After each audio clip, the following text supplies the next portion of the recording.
these two games as well. Thank you. Thank you for the kind sentiments that you've expressed. Truly appreciated. As far as the practicing against quick bowling was concerned, what I did was the Ranji fast bowlers of Mumbai, I used to ask them to bowl from say 18 yards instead of the regulation 22 yards, because that way they would come to me faster. So a bowler bowling at about 130 kilometers per hour, because that was about the speed that some of our bowlers had, 130 to 135 kilometers. By bowling from 18 yards instead of 22 yards, they were coming to you quicker. So it was almost like they were adding 10 to 15 kilometers to their speed. So that was the way I practiced. I also used to practice on concrete, where you can bounce the ball, take a wet tennis ball, and the ball really skids at you. So nobody has to bowl it, but the coach or even one of your teammates can actually chuck the ball and get the ball to climb up. So these were the things that I did to try and get used to playing the extreme speed. But you can never really get used to playing extreme speed, because that is why those bowlers were so special, that they were able to come up with a special delivery, whether it was with the new ball or with the old ball. So it was all, and there were no restrictions of bouncers in those days. So it was a little bit difficult. In fact, when Dr. Nazar was speaking about Dr. Bashi, and when he was speaking in Malayalam, I was reminded of my batting against the West Indies, because everything was going over my head, bouncers. So everything was going over my head. So I was saying to myself, oh my God, back to the West Indies, what am I doing? So, but it was a challenge. It was fun. As far as that innings against Malcolm Marshall was concerned, no, there was nothing to prove. But I had decided that in the first test match, I was trying to sort of, sway out of the way or fend off the bouncer. And that didn't work for me. So I said, let me try the attacking option as well. And I succeeded. There were a couple of close calls. There was the hook shot, which went over the wicket-keeper's head. So you also need a bit of luck in this game. And so luck going with me that day. So that's how that innings happened. That Bangalore innings, I have very little recollection of it. Because there are probably in your batting career, and I don't know about bowlers because I can't speak for the bowlers, but in your batting career, you get into that concentration zone where everything else is, nothing else exists excepting the ball and you. And so nothing matters. And I got into that zone, so I just don't remember anything about that particular inning, excepting for two deliveries that I remember. One was a short ball from Iqbal Qasim, and I said to myself, wow, I mean, it was a rare short ball. There was a cover point, there was an extra cover, and there was a mid-off. So there was a huge gap over here between these two fielders. And I thought, wow, I couldn't get a boundary at least. But in my anxiety to hit the ball between them, I closed the face of my bat.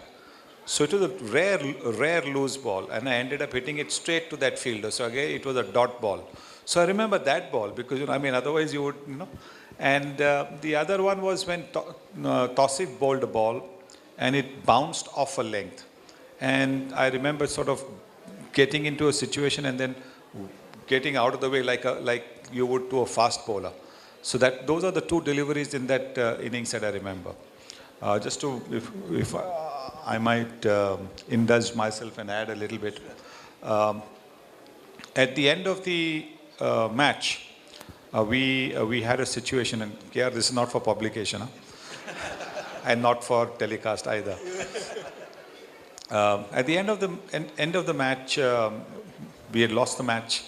So after about sitting in our dressing room and feeling, very dejected and despondent, we finally went into the Pakistan dressing room to congratulate them. We had to do it. There was a lot of screaming, shouting in their dressing room. Understandably, they had beaten India in India. So it was understandable. So we sort of walked into their dressing room, which was next to ours, and went in, so started congratulating different players. So Javed Miandad came up to me, and he was standing at Silly Point during my entire innings. He was standing either at Silly Point or Gully, but very close, within earshot. So he came to me and he said, sorry, and he lisps a little bit, you know.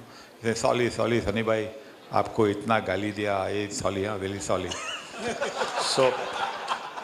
So I said, Javed, मैंने कुछ सुना नहीं, मालूम नहीं मुझे. तो क्या बात कर रहे हैं, आपने कुछ सुना नहीं? ऐसा नहीं, कुछ नहीं सुना. नहीं, आपको इतनी गाली दे दी, आपके सामने तो खड़ा था. So I said, नहीं, मैं कुछ नहीं सुना. And I explained to him the same thing about being, you know, very good as, I mean, that going into a zone, concentration zone, saying क्या बात कर रहे हैं, सच में आपने कुछ नहीं सुना. So I said, सच में मैंने कुछ नहीं सुना. आप कुछ बात कर रहे थे तो मुझे लगा आप विकेट कीपर जो है सलीम यूसुफ, उसके साथ कुछ बात करते होंगे. कैसे आप उसको कैसे इतनी गंदी गाली, आपको इतनी गंदी गाली. तो I said, नहीं. तो he's standing in front of me with his hands on his hips. And he said, सच में कुछ नहीं सुना था? I said, नहीं. He said, तो मैंने ऐसे ही खाली पीली आपको सॉली बोल दिया. Gavaskar has proved he's such a great mimicry artist. He's well known for it. I think you should do Sachin. No, I haven't really had too much interaction with him, you know, so. Yeah. Anybody else? Dr. Anwar is also a cricket fanatic. He's an academician. You have wide experience in the Islam and How do you, we are expecting a book of all the experiences in a book form. When do you start?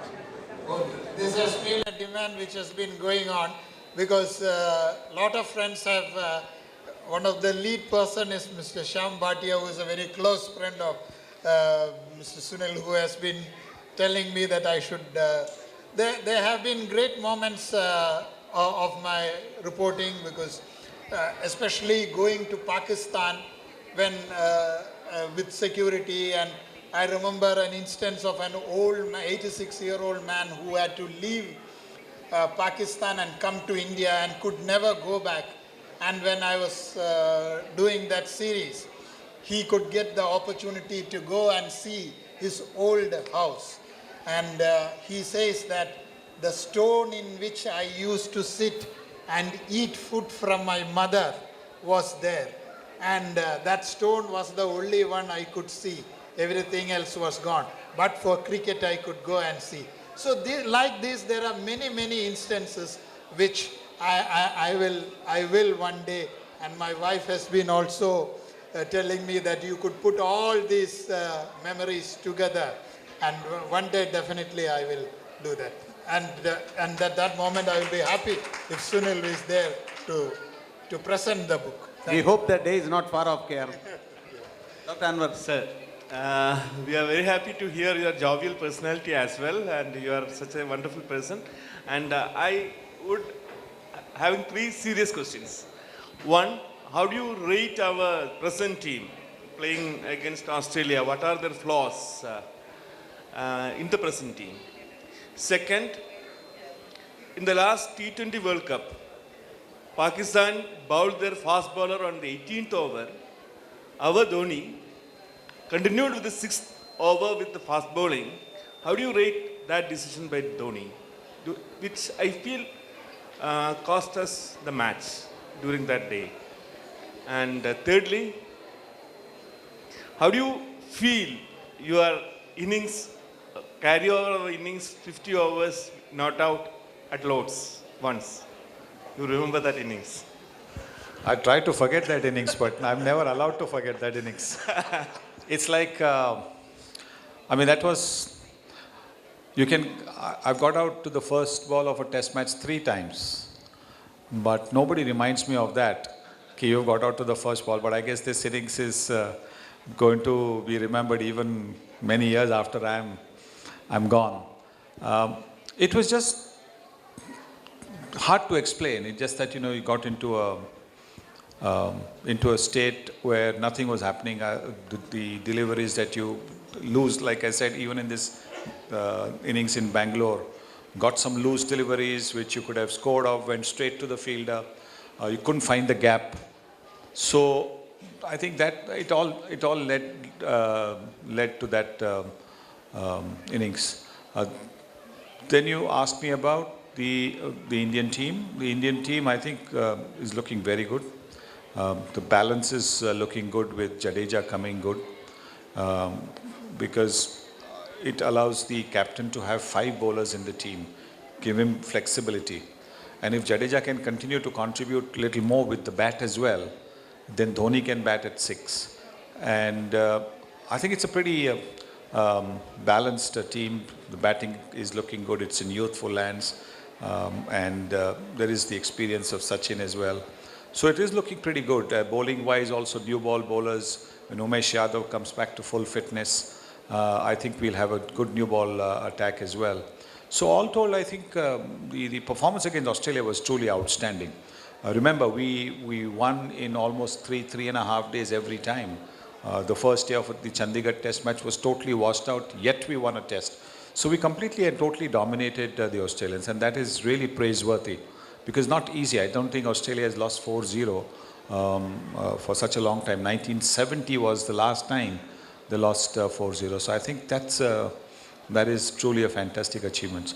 As far as that decision by Dhoni, I don't really recall what happened. But you're on the ground, and sometimes you take into account all the conditions, the state of the pitch, so that is. He continued with Sahir Khan and was the other bowler for 6 overs. First 4 overs, they took 2 wickets and they played very well. They continued with the 3rd over. T20 cricket is very, very, very rare that the fast bowler, initial bowler, get 3 overs at a trot.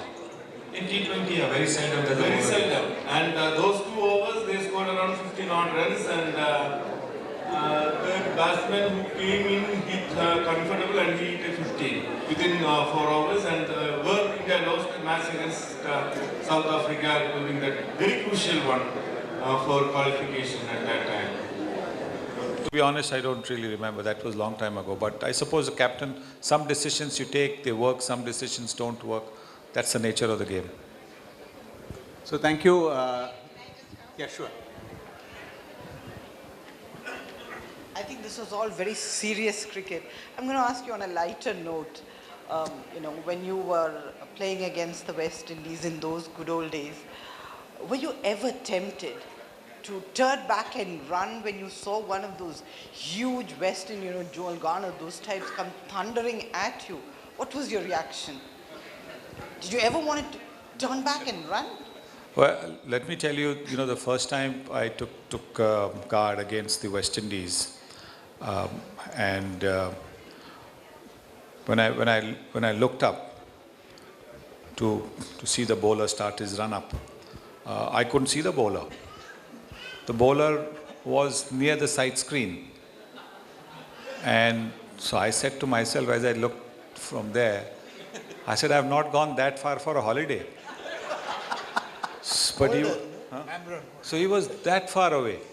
And yes, there were occasions when you felt that, why, as I explained earlier on, I was, pretty serious in my acceptance speech that you have to be really a little bit loose in the head to be a fast bowler. And one of the reasons that, people talk about having played fast bowling without wearing a helmet, it was a very simple reason. There was nothing inside to protect.